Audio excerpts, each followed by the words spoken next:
उत्तराखंड के इतिहास में आज कहानी लोहाघाट के बाड़ासुर किले की। नमस्कार, अभिवादन स्वीकार करिए निशा रावत का। उत्तराखंड के इतिहास में आज कहानी लोहाघाट के बाड़ासुर किले की। उत्तराखंड को यूं तो देवों की भूमि कहा गया है। कहा यह भी जाता है कि ये भूमि देवों के ऐतिहासिक स्थलों को धरोहर के रूप में संभाले हुए है। आज भी उत्तराखंड की धरती पर कई ऐसे धार्मिक स्थल मौजूद हैं जिनका इतिहास सदियों पुराना है।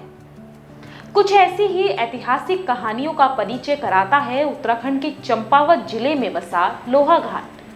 कहते हैं कि लोहावती नदी के किनारे स्थित लोहाघाट में बाड़ासुर का एक किला मौजूद है। ऐसा माना जाता है कि इस किले का इतिहास भगवान कृष्ण से जुड़ा है और इसलिए आज भी ये किला लोगों के लिए आकर्षण का केंद्र बना हुआ है। लोहाघाट से 7 किलोमीटर की दूरी पर स्थित दैत्यराज बाड़ासुर का एक किला और उसकी कहानी बेहद दिलचस्प है।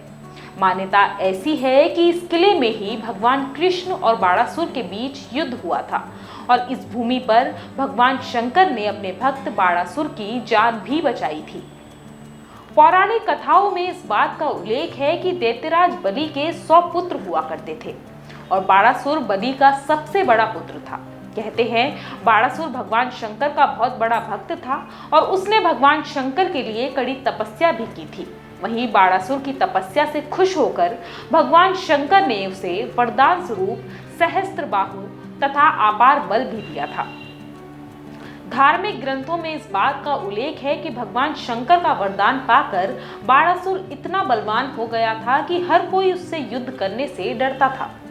एक बार की बात है कि भगवान शंकर के पास बाड़ासुर आया और बोला कि भगवान, मुझे युद्ध करने की प्रबल इच्छा हो रही है, लेकिन मेरे अपार बल के कारण कोई भी मुझसे युद्ध नहीं करना चाहता। कृपया आप ही मेरी इच्छा पूरी करें और मुझसे युद्ध करें।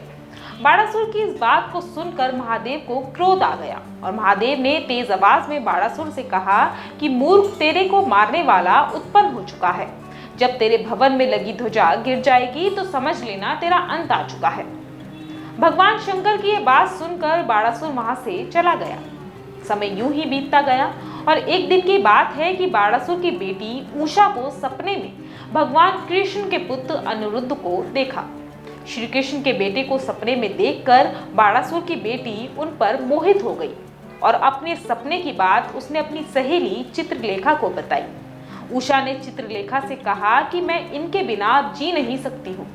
उषा की इस बात पर चित्रलेखा द्वारका जा पहुंची और वह सोते हुए अनिरुद्ध को पलंग सहित उठाकर बाड़ासुर के महल में ले आई। अनिरुद्ध की जब आंख खुली तो उसने सामने देखा कि एक बहुत ही सुंदर कन्या बैठी हुई है। अनिरुद्ध ने कन्या से पूछा कि देवी, तुम कौन हो? इस पर उषा ने बताया कि मैं बाड़ासुर की बेटी हूँ और मैं तुम्हें पाने की इच्छा रखती हूँ। ये बात सुनकर अनिरुद्ध उषा पर मोहित हो गए और उसके साथ महल में ही रहने लगे। थोड़ा समय बीत गया, लेकिन फिर पहरेदारों को इस बात का शक हुआ कि बाड़ासुर की बेटी के महल में कोई मनुष्य आ चुका है। उन्होंने ये बात जाकर बाड़ासुर को बताई और बाड़ासुर ने फौरन उषा के महल में पहुंचकर अनिरुद्ध को बंदी बना लिया। दूसरी ओर द्वारका में अनिरुद्ध की छानबीन होने लगी।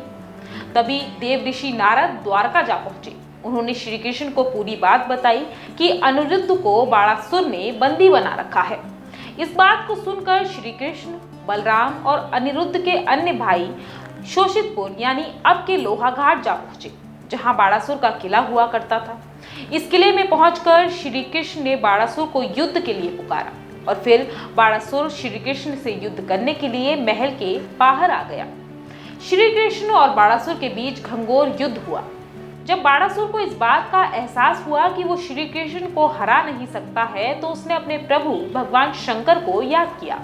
भगवान शंकर बाड़ासुर की अर्जी सुनकर रणभूमि में जा पहुंचे और फिर भगवान शंकर ने बाड़ासुर को बचाने के लिए श्री कृष्ण से युद्ध भी किया। जब भगवान शंकर श्री कृष्ण से युद्ध कर रहे थे तो भगवान कृष्ण ने उनसे कहा कि भगवान, आपने ही एक दिन बाड़ासुर से कहा था कि मैं उसका वध करूंगा, लेकिन आप ही ऐसा करने से मुझे रोक रहे हैं। श्री कृष्ण की ये बात सुनकर भगवान शंकर रणभूमि छोड़कर चले गए, लेकिन फिर से बाड़ासुर ने चालाकी की और भगवान शंकर को आवाज लगाई। इस पर भगवान शंकर एक बार फिर से रणभूमि में आए और श्री कृष्ण से बोले कि बाणासुर मेरा भक्त है और मैं इसे मरते हुए नहीं देख सकता। अंत या तो तुम मेरे से युद्ध करो या फिर इसे माफ कर दो। इस बात पर श्री कृष्ण ने बाणासुर को माफ कर दिया और बाणासुर ने भी श्री कृष्ण के बेटे अनिरुद्ध को आजाद कर दिया। माना जाता है कि जिस किले में या फिर जिस किले के बाहर श्री कृष्ण, बाणासुर और भगवान शंकर के बीच ये युद्ध हुआ था, वह किला आज भी लोहाघाट में दैत्यराज बाणासुर किले के नाम से जाना जाता है। कहते हैं कि इस जगह की मिट्टी आज भी लाल है क्योंकि यहाँ पर बाणासुर की सेना का खून बहा था। वहीं इस जगह के नाम को लेकर ये कहानी सामने आती है कि क्योंकि यहाँ पर बाणासुर की सेना का लहू बहा था, इसलिए इसका नाम लहू से लोहाघाट हुआ और युद्ध के दौरान लहू बहने से यहाँ जो नदी बनी उसे लोहावती नदी कहा गया।